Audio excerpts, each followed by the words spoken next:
गोप कन्या देवी गायत्री के पूर्व जन्म की कथा।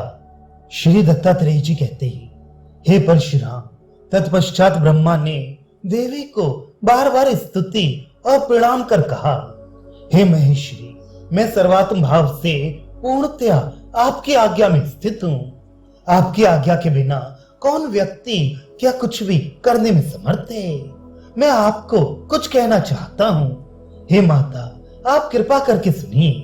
हे शिवी, सावित्री यदि शांत नहीं होगी तो मेरा यज्ञ कैसे होगा और किस प्रकार लोक में स्वस्थता होगी।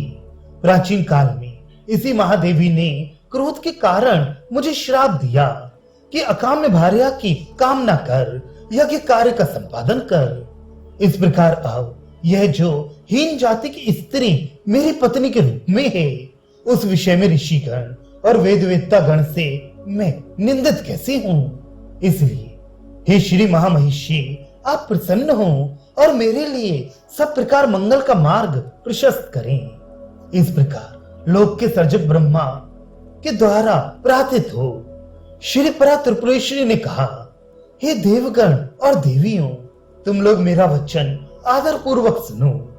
जो ब्रह्मा की मनोहर यज्ञ में व्रत की गई पत्नी है, महावैभव के विस्तार वाली उसकी उत्पत्ति को बताती हूँ।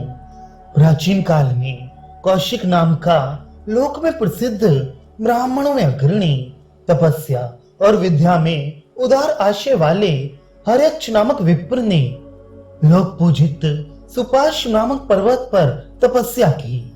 उसने अत्यंत कठिन तपस्या से देवी सावित्री को प्रसन्न कर लिया।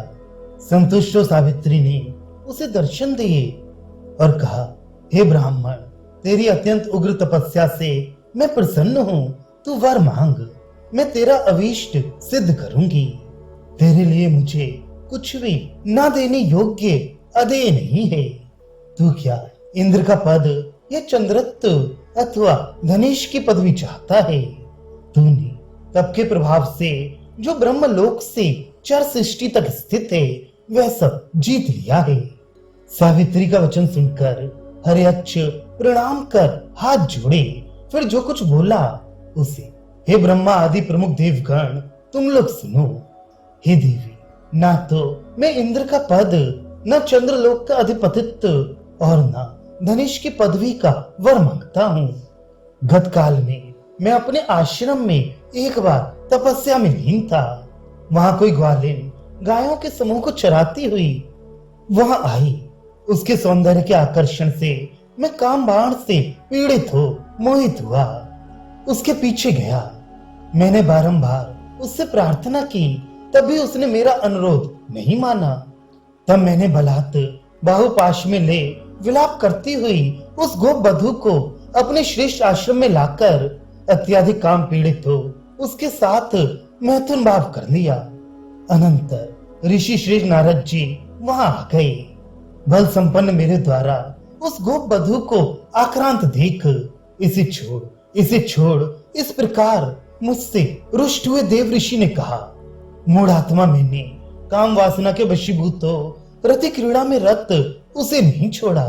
तब क्रुद्ध नारद ने मुझे सुनाते हुए श्राप दिया, हे ब्राह्मण धम दुर्बुद्धे, ये कामनी तेरी कामना के योग्य नहीं थी, क्योंकि तूने काम विमूढ़ हो बलपूर्वक इसके शील का अपहरण किया है। इस नीच कर्म से तू शीघ्र ही नीच पदवी को प्राप्त करेगा। क्योंकि तू गोप बधू से रमण करता है तो तू गोप अर्थात ग्वाला बनेगा। तदनंतर मैंने श्राप के भय से इसके अंत होने की अवधि की जिज्ञासा के लिए श्री देव ऋषि नारद को प्रणाम कर बार बार पूछा। क्रोधावेश में उन्होंने कुछ न कहा।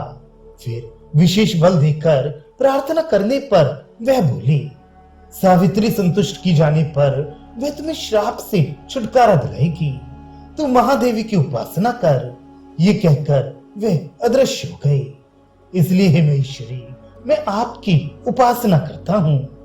हे महेश्वरी, आप श्राप रूपी समुद्र में डूबे हुए मेरा शीघ्र उद्धार करें। इस तरह ब्राह्मण द्वारा कहने पर देवी ने उससे श्राप के अंत होने की बात कही।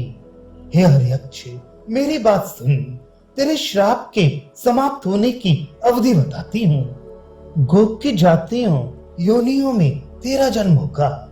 वहां एक जन्म में मैं अपने अंश से तेरी कन्या बनूंगी।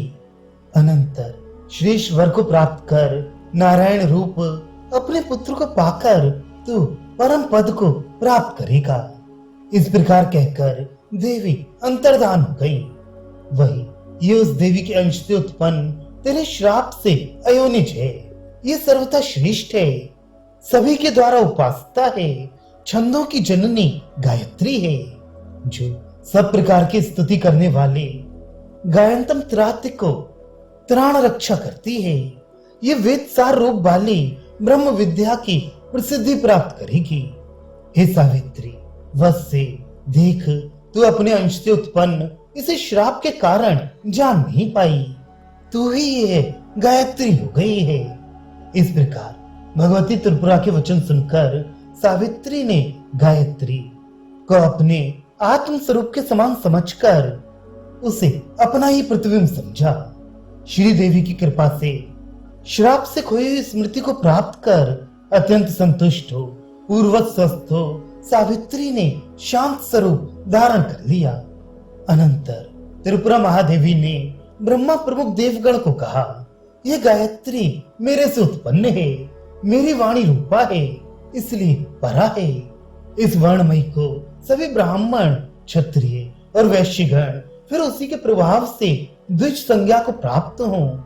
प्रथम मार्त गर्भ से, द्वितीय गायत्री की गुरु दीक्षा से 2 बार जन्म होना शास्त्र बताते हैं।